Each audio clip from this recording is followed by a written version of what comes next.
जय हिंद बच्चों, कैसे हो? बढ़िया सब बच्चों। मैं डीके ठाकुर स्वागत करता हूं आपको आपका प्यारा सा चैनल ठाकुर मैथमेटिक्स पे। आज का लेक्चर आपके लिए बहुत ही खास है क्योंकि आज हम लोग जानने वाले हैं सिग्मा के बारे में और उनके अलजेब्रा, उनके प्रॉपर्टीज, यानी उनके बारे में ए टू जेड हर चीज जान लेंगे। ए टू जेड एवरीथिंग जानेंगे। सिग्मा क्या है, कहां से आया और क्या काम है उसका, और किस सिचुएशन में कैसे कैसे ये काम करता है। तो चलिए बच्चों, सबसे पहले आप जानिए सिग्मा नोटेशन। ये क्या है? एक नोटेशन है। नोटेशन समझते हो? सिंबल जिसको बोलते हैं। आखिर सिग्मा क्या ये भारतीय लेटर है, क्या कहीं और का है, इसका अर्थ क्या होता है, ये सब हम लोग जानते हैं। बच्चों डेफिनेशन ये है कि sigma is a letter of Greek alphabets. जैसे हमारे पास जो इंग्लिश अल्फाबेट्स है A B C D, alpha, phi, ये सब जो अल्फाबेट्स हैं, उसी तरह से सिग्मा भी, sigma is a letter of Greek alphabets. ये ग्रीक अल्फाबेट्स, ग्रीक अल्फाबेट्स समझ रहे हो? ग्रीक देश का अल्फाबेट्स है। क्या है? ग्रीक कंट्रीज का अल्फाबेट्स है। अच्छा, इसको बोलते क्या है? सिग्मा। अब कुछ लोग बच्चों इसको सीमा बोलते हैं। अरे भाई, जी को उड़ा देते हैं, कोई दिक्कत नहीं। अगर मान लो आपके प्रेमिका का नाम सीमा है तो तुम इसे प्यार से सीमा भी बुला सकते हो, और नहीं है तो ऐसा नहीं है। जानना है जानना कि सिग्मा, इसका नाम है सिग्मा, सीमा नहीं सिग्मा। समझ रहे हैं? तुम डबल मीनिंग ले रहे होगे। अच्छा, द सिंबल सिग्मा। पहली बात तो ये सिंबल है। ये सिंबल जो है वो एक ग्रीक अल्फाबेट्स है। जैसे हमारे पास जो सिंबल्स होते हैं ना, कौन से फाई, ये सब, उसी तरह से ये भी क्या है? एक सिंबल्स है। ओके, ये भी एक सिंबल्स है बच्चों।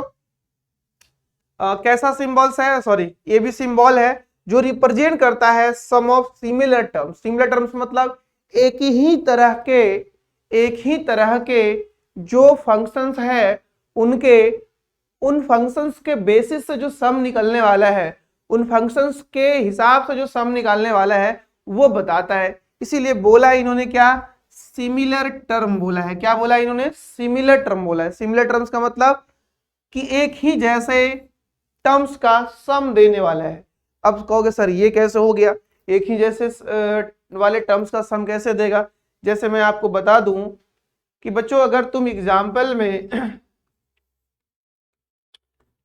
ऐसे लिख दो, पहले तो देख लो भाई इसको इस्तेमाल हम लोग कैसे करते हैं। ऐसे लिख दिया आपने, आर स्क्वायर लिख दिया, आर का मान 1 से लेके 10 तक लिख दिया। इसका मतलब हुआ ये कि ये जो है वो बच्चों रूल है।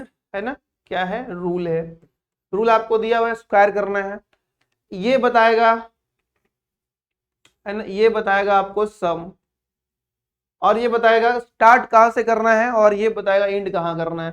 तो आपको 1 डालो, स्क्वायर करो, यहाँ पे ना उठा करके वैल्यू डालो, स्क्वायर करना है। फिर सिमिलर टर्म, जैसे 1 आप इनके साथ 1 के साथ किए हो, वैसा ही 1 से 10 तक के सारे नंबर्स के साथ करो। लेकिन ध्यान रखना, जब भी हम यहाँ पे लिमिट्स में जो नंबर्स डालते हैं, वो नंबर्स हमेशा रेशनल नहीं, न रियल, हमेशा या तो इंटीजर्स या तो फिर नेचुरल नंबर होता है। यानी बच्चों इसका मतलब ये हुआ कि आर जो आप 1 से लेकर के 10 लिख रहे हो, 1 2 3 ऐसे करके कहां तक लेने हैं? 10 तक लेने हैं। तो बोला है ना सिमिलर टर्म्स का सम। तो जैसे 1 रखे 1 का स्क्वायर हुआ, सिमिलरली सिमिलर टर्म 2 रखे 2 का स्क्वायर हुआ, 3 रखे 3 का स्क्वायर हुआ, ऐसे करके, और 10 रख दिए तो ये हो गया 10 का स्क्वायर। ओके, तो ये कह रहा है। अब देखो हमारे पास जब हम लोग 10th लेवल में थे तो हमारे पास बड़ा बड़ा कैलकुलेशन नहीं होता था। चलो स्टैटिक्स में आप थोड़ा कैलकुलेशन देखे होगे तो वहां सिग्मा यूज कर लिया गया था, याद करिए आप। समेशन करने के लिए हम लोग स्टैटिक्स, जिसको सांख्यिकी बोलते हैं, माध्य माध्यिका बहुलक वाले चैप्टर्स में आप इसको इस्तेमाल किए हो, यानी मीन मीडियन मोड वाले चैप्टर में। दूसरी बात बच्चों कि हम लोग इसको बड़े लेवल पे, +2 लेवल में यानी 11 12th में, और बड़े लेवल पे जब जाएंगे, ग्रेजुएशन बीटेक करेंगे आप या ग्रेजुएशन करेंगे, तो वहां पे बहुत ज्यादा सिंबल्स का यूज आना स्टार्ट हो जाएगा। और यही नहीं, और बहुत सिंबल्स आएंगे आपको अलग अलग फंक्शंस को, अलग अलग रूल्स को, अलग अलग चीजों को एक्सप्रेस करने के लिए, ताकि हमारे बड़े बड़े डेटा को मैं आसानी से कन्वर्ट करके छोटा छोटा कर सकूं। इसलिए अगर मान लीजिए कि आपके पास कभी सिग्मा ऐसे आ गया है ना, r+1/r+ या r² + 3 ऐसे आ गया सिग्मा, और r बोला गया 5 से लेकर के 10 तक ले लो, है ना, r बोला गया 5 से लेकर के 10 तक ले लो। इसका मतलब क्या हुआ कि आप पहले 5 लोगे तो 5 +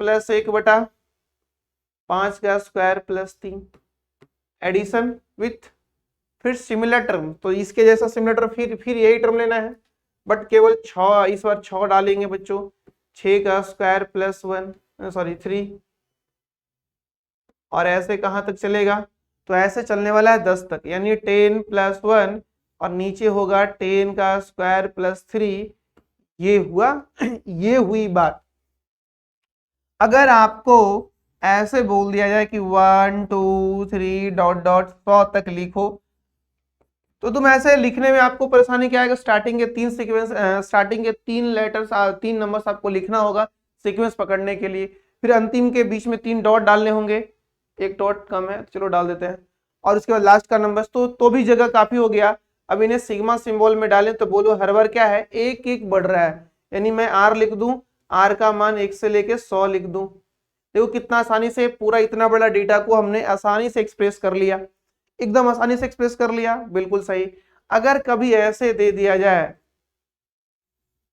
है ना, बोलो 1/2 का क्यूब, 1/3 का क्यूब, ऐसे करके मान लो 1/2023 का क्यूब, बोला क्या सिग्मा में एक्सप्रेस कर सकते हो सर, सिंपल है सर, 1/r³ का क्यूब, r का मान 2 से उठाना और 2023 तक लेके जाना। तो आपको समझ में आया होगा कि सिग्मा को हम लोग ऑपरेट कैसे करते हैं।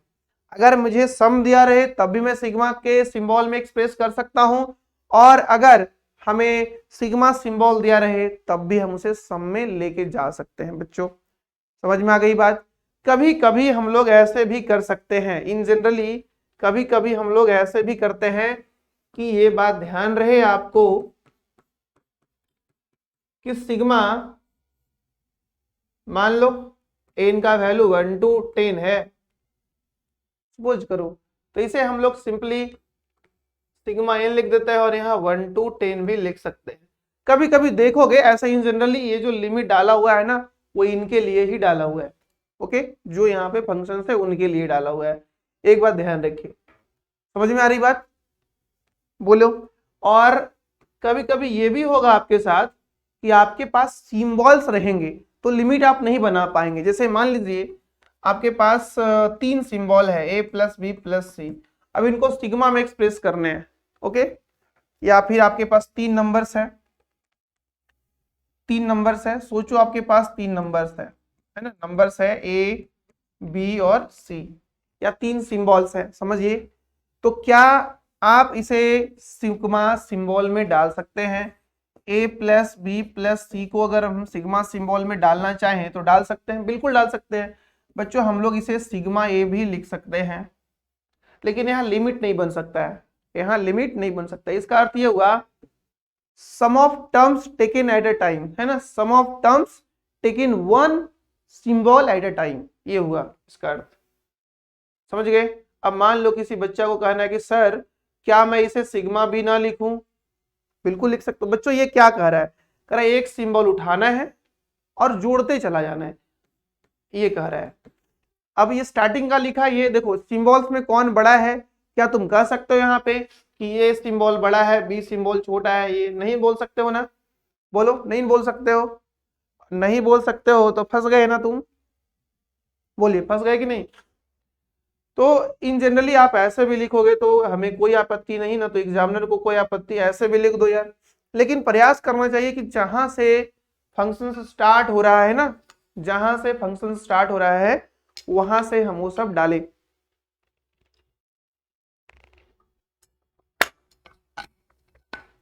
तो बेहतर होगा। तो बताओ मुझे, क्या सिग्मा a² लिख सकते हो तुम, बिल्कुल लिख सकते हैं सर, बोलो a² b² c², ये क्या करे, आप इसको स्क्वायर करने हैं और ऐड करने हैं। अगर मान लो आपको ये बोल दिया जाए सिग्मा a b, इसका मतलब क्या समझे, इसका मतलब कह रहे हैं कि भाई आप दो दो नंबर्स को ऊपर से सेलेक्ट करो, दो दो नंबर्स को सेलेक्ट करो और उसके बाद उसे ऐड करो। तो अगर हमने दो ए बी सेलेक्ट किया, फिर प्लस हमने बी और सी सेलेक्ट किया, हमने ए और सी सेलेक्ट किया, ये है कहानी, ये कहानी हो रही है ना। और मान लो कभी ऐसे दे दिया, सपोज करो ए बाई बी, ऐसे बोल दिया, इसका मतलब क्या हुआ? इसका मतलब हुआ कि आपको करना क्या है, एक सिंबल यहां से लेना है जिनको ऊपर रखना है, एक नीचे रखना है, यानी A by B, again B by C, again C by A, और बोलो और भी कुछ होगा क्या? Yes sir, B by A भी हो सकता है, हाँ बिल्कुल हो सकता है यार। ओके, चलो समझ गए होगे आप। तो अगर हमारे पास ऐसा ही बच्चों, अगर हमारे पास मान लो ए बी सी डी रहा, इतना ही रहा, और इस केस में आपसे कहता है कि सिग्मा ए लिखो, इसका मतलब A plus B plus C plus D plus E करना है। अगर आपको बोलता है सिग्मा ए स्क्वायर लिखो, इसका मतलब हुआ A square B square D square E square तक करना है बच्चों। अगर आपको बोला जाए कि सिग्मा 1 चलो ए भी लिखना है, इसका मतलब हुआ कि दो दो सिंबल्स पकड़ने हैं, रेसिप्रोकल करने हैं, ए बी ए सी, ऐसे चलेगा बच्चों। मान लो आपको ये भी बोल दिया जाए कि भाई सिग्मा के साथ ऐसा कर लो, ए स्क्वायर बाई बी, इसका मतलब एक सिंबल उठाना है, स्क्वायर करना है और दूसरे को नीचे रखना है, ए स्क्वायर बी, फिर बी स्क्वायर सी, सी स्क्वायर डी, ऐसे और भी चलेंगे। तो ये आपको ध्यान में रखना है, इनके फंक्शंस को समझ में आ गया होगा आपको ये क्या करने वाले हम लोग इसमें, है ना। जब सिंबल्स रहेंगे मेरे पास तो लिमिट नहीं बनाया जाएगा, ध्यान रखना, और जब नंबर्स रहेंगे तो लिमिट बनाया जाएगा। ओके, चलिए अब है बच्चों आपके पास प्रॉपर्टीज ऑफ सिग्मा नोटेशन। ये जो सिग्मा है ना, और सीमा कहाँ गई रे, आजा, हमारे बच्चे आपको इंतजार कर रहे हैं, हमारे छात्र एवं छात्राओं आपको वेट कर रहे हैं। सीमा आ जाओ, हाय बोल दो।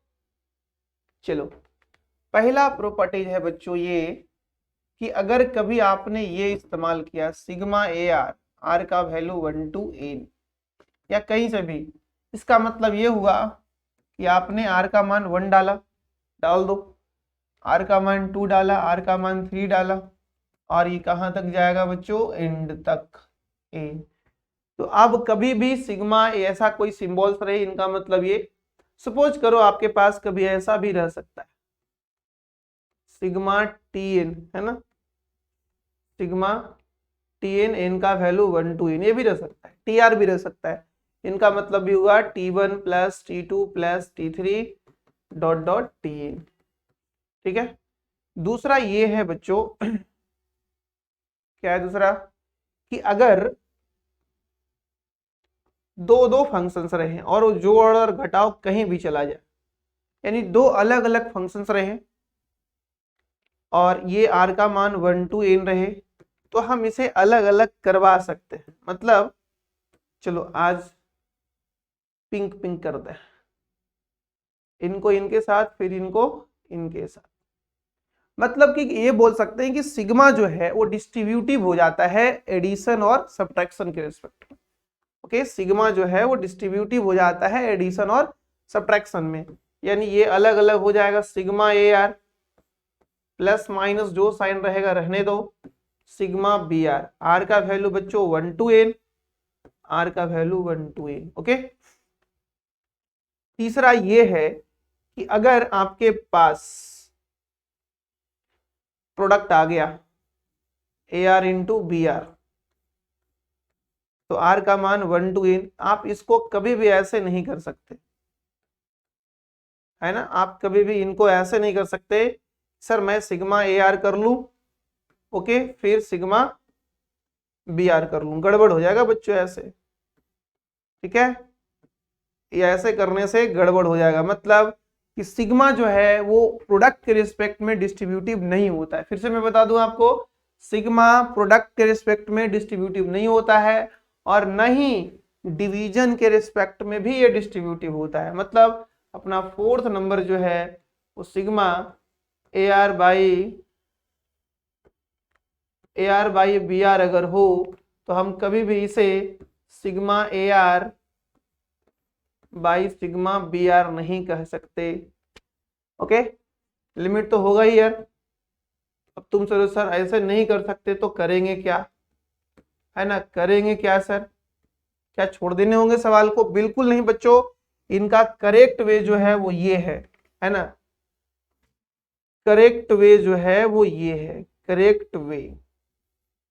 ओके, करेक्ट वे क्या है कि जब भी आपको sigma A R into B R दिया रहेगा, ओके, आर का मान 1 to n रहेगा, तो आप पहले उठा के डाल दो, तो ये बन जाएगा a1 b1, फिर बच्चों 2 डाल दो तो a2 b2, फिर 3 डाल दो a3 b3, ऐसे ऐसे करके an bn। ये हुआ करेक्ट वे। यानी जब मल्टीपल रहेगा और इनका दोनों वेरिएबल्स एक ही सिग्मा पे डिपेंडेंट रहेगा तो केवल एडिशन और सब्ट्रैक्शन में ही बच्चे ये डिस्ट्रीब्यूट हो पाएगा, जोड़ मल्टीप्लाई में और डिवाइड में डिस्ट्रीब्यूट नहीं हो पाएगा। मैं इनको एग्जाम्पल के साथ आगे करवाता हूं, आपको एग्जाम्पल के साथ आगे करवाता हूं। कितने नंबर का हो गया था बच्चों? 3 नंबर का, है ना। 4 नंबर का देखो, 4 नंबर में यानी sigma A R by B R, R का मान 1 to n अगर ऐसा रहा, ओके, अगर ऐसा रहा तो हम इसे sigma A R by sigma B R और यहाँ पे आर का वैल्यू 1 to n और यहाँ भी आर का वैल्यू 1 to n नहीं करेंगे। तो करेंगे क्या? तो करेंगे क्या, करेक्ट वे क्या होगा सर, है ना सर, करेक्ट तरीका क्या होगा, करेक्ट वे क्या होगा सर, करेक्ट वे क्या होगा बच्चों? करेक्ट वे होगा कि जब भी आपके पास ये आएगा आर का वैल्यू 1 to n और यहाँ ए आर और यहाँ बी आर रहा, ओके, ए आर और बी आर रहा, तो आप इसको ऐसे कर सकते हो। कैसे कर सकते हैं इसे? a1 बाई b1 वन डालो, फिर a2 बाई b2, फिर a3 बाई b3, फिर ऐसे लेके जाएंगे और बनाएंगे an बाई bn और बनाएंगे इसे an बाई bn। क्या बनाएंगे? an by bn। और हाँ, अगर ये ऐसा रहता, कैसा, एक दूसरे से इंडिपेंडेंट, जैसे कि हमारे पास मान लो पांचवा ऐसा आ जाए कि कभी कभी आपको ये मिल सकता है सिग्मा 1 आर का मान 1 to n। ये कहना ये चाह रहा है कि हमें 1 को बार बार जोड़ो, कितना बार जोड़ो? n times. तो आपको 1 प्लस 1 प्लस 1 प्लस, और मान बच्चों 1 1 को n बार जोड़ोगे n टाइम्स तो n हो जाएगा, ओके। इस एग्जाम्पल कभी कभी आपको ऐसे मिलेगा बीच बीच में सिग्मा 1 आर का मान 1 to 10, इसका मतलब हुआ 1 प्लस 1 प्लस 1, ये चेंज नहीं होगा, हर बार 1 ही रहने वाला। और यहाँ से यहाँ तक के जो डेटा है वो 10 टाइम्स होने वाला है, तो इनका मान 1 को 10 बार जोड़ोगे तो 10 होगा, 1 को 10 बार जोड़ोगे तो 10 होगा। और इसी तरह से बच्चों 6 नंबर आप ध्यान रखेंगे, कोई भी कांस्टेंट हो, 1 क्या, कोई भी कांस्टेंट हो, अगर ये वैल्यू n टाइम्स लिया जाए तो हर बार के, क्योंकि चेंज होने वाला डेटा अपने पास है ही नहीं तो चेंज होगा ही नहीं, इसलिए n टाइम्स के, n टाइम्स के। तो ये रहा इसका ऑपरेटर, है ना, ऐसे ध्यान रखना। अगर मान लो कोई थेथोलॉजी करे, है ना, थेथोलॉजी करे सर, ना सर ये बात कैसे मान ले सर, हर बार के रहेगा। तो बच्चा थेथोलॉजी वाले को हमें उसी के भाषा में समझाना है, कहना है देखो देखो क्या देखो,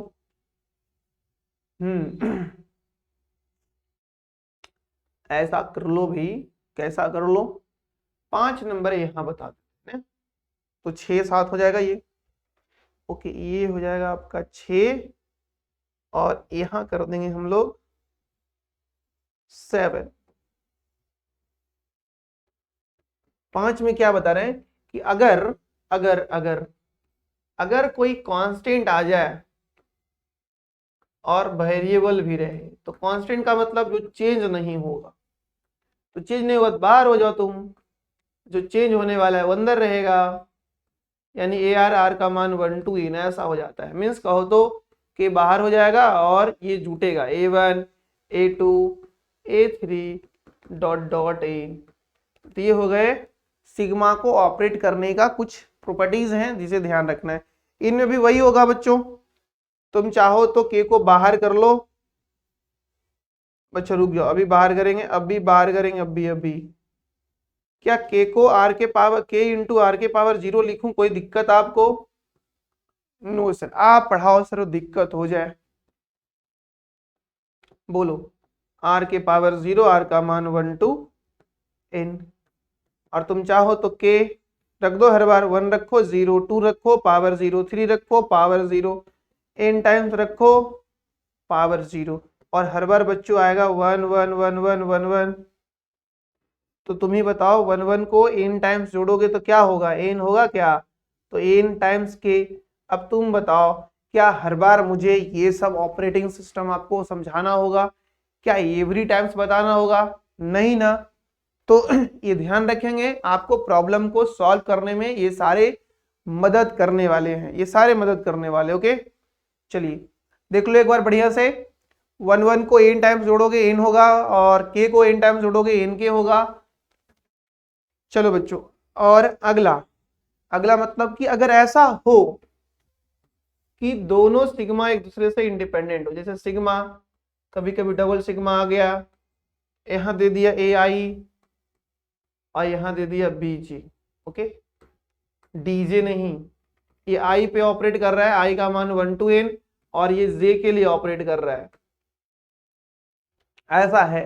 तो आप इसे बिल्कुल अलग अलग कर सकते हैं, मतलब इन्हें तुम सिग्मा आई वाला, चूंकि ये जो फंक्शंस है ध्यान रखना, ये जो फंक्शंस है वो इनके हिसाब से चेंज होगा, और जो ये फंक्शन है वो इनके लिए बदलेगा।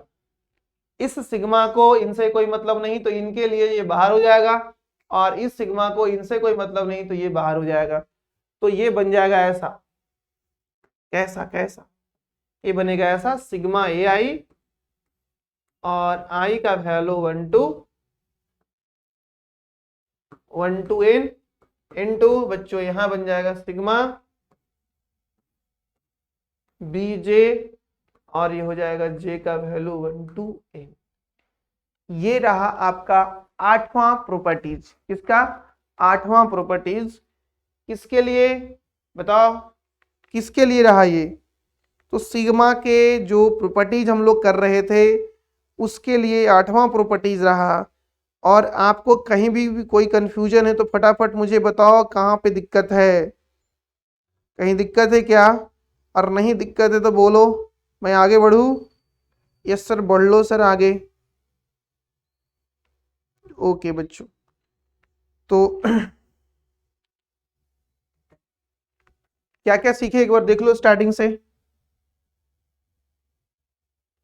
यस बच्चों, आज हम लोग पढ़े हैं सिग्मा नोटेशंस के बारे में। सिग्मा नोटेशंस क्या है? तो सिग्मा क्या है, ये सिंबल जो है वो ग्रीक लेटर है, Greek letter of Greek alphabets, Greek alphabets का एक लेटर है जिसका नाम है सिग्मा। ओके, तो ये सिंबल जो है वो क्या करता है, सम ऑफ सिमिलर टर्म्स के सम को रिप्रेजेंट करता है। ओके, आगे जानिए, इनके कुछ एग्जांपल्स है जो कि कैसे काम करता है, इनको देख लो ताकि हर बार तुम इसे इस्तेमाल कर सको। और ये कुछ पॉइंट्स है जिनको ध्यान रखना, कभी कभी इनके बदले हम ऐसे भी लिख सकते हैं। और सिंबल्स के टर्म में अगर सिग्मा मैं यूज करूं तो ऐसे होगा बच्चों, जिसमें लिमिट नहीं आएगा। प्रॉपर्टीज हैं जो खास जगहों पे लगेगा, सिंपली प्रॉपर्टीज है हमारे पास, 8 गो प्रॉपर्टीज है बच्चों। और हम लोग आज यहीं तक बात करेंगे सिग्मा नोटेशंस का। ओके, कोई कंफ्यूजन रहा तो मुझे कमेंट बॉक्स में जरूर बताइएगा, और नहीं रहा तो भी बताइएगा कि आपको कैसा लगा ये लेक्चर। ठीक है, तो मिलते हैं अगले लेक्चर में, तब तक के लिए जय हिंद।